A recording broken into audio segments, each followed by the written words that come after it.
Julian was a traveler. He had been on the road for hours when his car broke down in the middle of nowhere. He checked under the hood, but there was nothing he could do. No phone signal, no people around. The sun was setting, and he knew he needed to find shelter before nightfall. He walked for what seemed like miles, but then he saw a small village in the distance. It looked peaceful, quiet. He decided to head there and see if anyone could help him. The village was quiet and peaceful. There were small stone houses with thatched roofs, and lanterns hung on every street corner. It looked like a place stuck in time, almost as if it didn't belong in the modern world. When Julian entered the village, he was greeted by a group of friendly villagers. They didn't seem surprised to see him.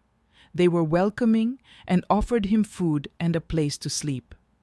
The people were warm, but something about them felt strange.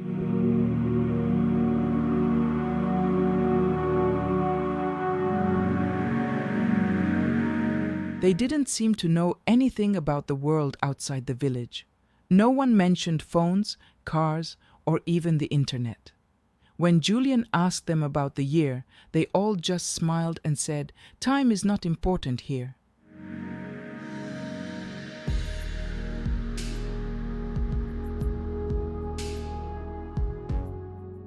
That night, Julian slept well.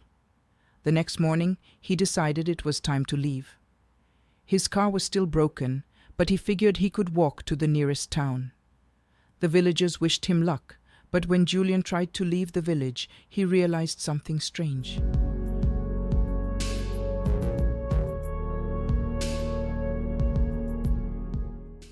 No matter which direction he went, he ended up back in the same place.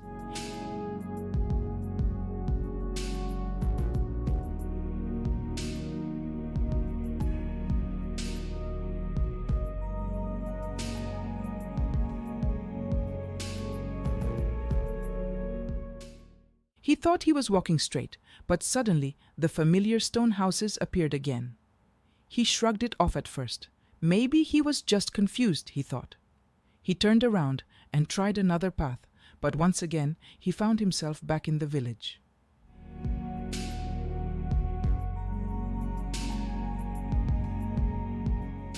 It didn't make sense.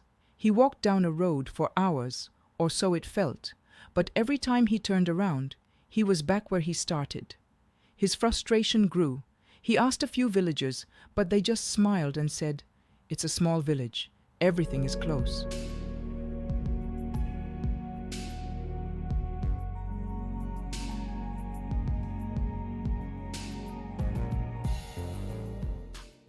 Julian didn't buy it. He tried again and again to leave, but it was like the village had no end. Every road led to the same place. Every turn returned him to the center. After a while, Julian became desperate. He started to ask everyone he met if they knew how to get out. But no one seemed concerned. No one told him anything useful. They just smiled that same warm smile and said, "You're here now. Stay with us. No need to hurry." The more he tried to leave, the more the village seemed to close in on him. He couldn't escape. The path always brought him back. He started to feel like the village itself was alive and aware of him. It was as if it didn't want him to leave.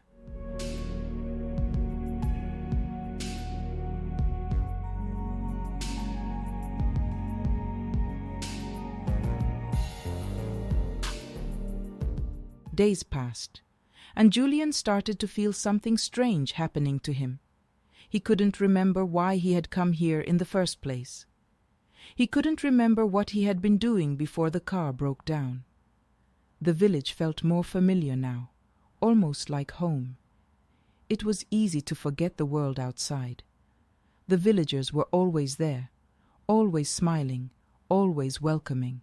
One evening, the older man who had first greeted him sat beside him and said, "The village takes you in.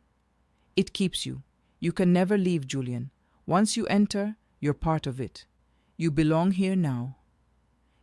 Julian's heart sank. He didn't understand. "But I need to go. I can't stay here forever." The man shook his head. "No one leaves. You can walk, but you'll always come back. The village will keep you."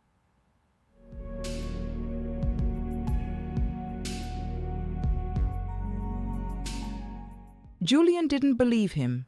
He still tried to leave. He ran through the streets, through the fields, down every path he could find, but the village always pulled him back. It was as if the ground itself was keeping him there. The houses, the trees, the people, they were all the same.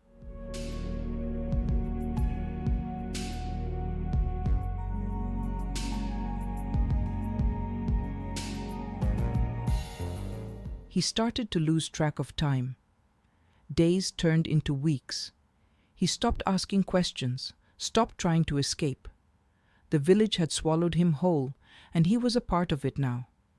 He couldn't remember the last time he had felt like himself.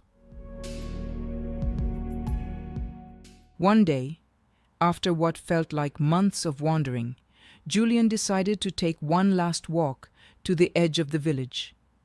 He walked for hours, hoping this time would be different. When he turned around, he didn't see the village. The road stretched out ahead of him, empty, quiet.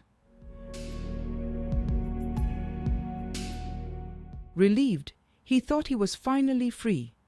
But then, as he walked further, he saw something in the distance, a figure walking toward him. It was another traveler, just like him, with a suitcase in hand.